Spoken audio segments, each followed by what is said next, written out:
जनसुराज के सूत्रधार प्रशांत किशोर बिहार के अलग अलग जगहों पर सभा को संबोधित कर रहे हैं, वहां के लोगों से मिल रहे हैं और बातचीत कर रहे हैं। इसी दौरान वो बिहार के अलग अलग जगहों पर लोगों के साथ सभा कर रहे हैं। उन्हें स्कूल बैग निर्वाचन आयोग के द्वारा चुनाव चिन्ह के रूप में दिया गया। उन्होंने निर्वाचन आयोग को धन्यवाद दिया और कहा कि अशिक्षा और बेरोजगारी खत्म करने का एक रास्ता स्कूल बैग है। नीतीश कुमार और लालू यादव ने मिलकर बिहार को मजदूर राज्य बना दिया। लगातार भोजपुर में प्रशांत किशोर का जनसभा चल रहा है, काफी भीड़ उमड़ रही है। वहीं प्रशांत किशोर ने तेजस्वी यादव की घोषणा पर तंज कसते हुए कहा कि उनके माता पिता 15 साल मुख्यमंत्री रहे हैं, वो खुद 3 साल उप मुख्यमंत्री रहे हैं, फिर भी दलित अति पिछड़ा मुस्लिम समाज के 5% से भी कम बच्चे ही 12वीं पास कर पाते हैं। पहला इसके जवाब उनको देना चाहिए, फिर बाद में अपनी घोषणा को पूरा करेंगे। उसमें कौन पढ़ेगा? उसमें तो नेता के बच्चे पढ़ेंगे, जबकि 12वीं पास भी बहुत कम लोग हैं, तो आखिर वो लोग कहाँ जाएंगे पढ़ने? क्या कुछ कह रहे हैं, सुनिए।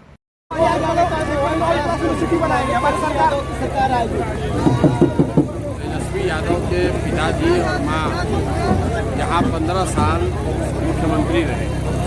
तेजस्वी यादव जी खुद 3 वर्ष उप मुख्यमंत्री थे और सामाजिक न्याय की बात करने वाले ये लोग, जिस समाज के लोगों ने वोट देकर इनको राजा बनाया। अभी जातीय जनगणना का जो रिपोर्ट आया है उसमें लिखा हुआ है कि 5% से भी कम, याद रखिए, 5% से भी कम दलित अति पिछड़े और मुसलमान समाज के लोग 12वीं क्लास पास करते हैं। तो आप वर्ल्ड क्लास यूनिवर्सिटी बनाकर उसमें किसको पढ़ाइएगा?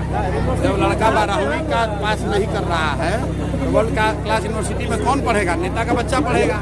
गरीब का बच्चा तो 12वीं नहीं पास कर रहा है, उसको 5वें पास करने का उपाय नहीं, यूनिवर्सिटी कहाँ जाएगा भाई?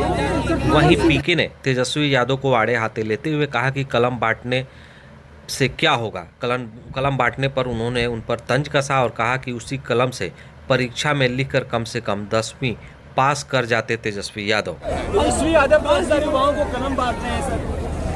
तेजस्वी यादव जो युवाओं को कलम बांट रहे हैं, उसी कलम से 10वीं क्लास का परीक्षा देकर पास हो जाना चाहिए, ताकि कम से कम युवाओं को भरोसा हो।